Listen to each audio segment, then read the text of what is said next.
Tanuja captain అవడంతో తనుజ అంటే చాలా సీరియస్ అయిపోయిందనమాట. అక్కడ ఇమాన్యుయల్, రీతు చౌదరి కామెడీ చేసుకున్న తనుజ అందుట్లో దూరట్లే. అంటే నేను ఇప్పుడు క్యాప్టెన్ని, సీరియస్గా ఉండాలి అన్నట్టు తనుజ అలా ఫీల్ అవుతుందన్నమాట అని నాకైతే అనిపిస్తుంది.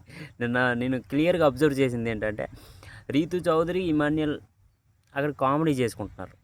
కామెడీ చేసుకుంటే ఇక్కడ తనుజ ఉంచి అక్కడ సీరియస్ మోడ్లో ఏదో ఆలోచిస్తుంది అనమాట.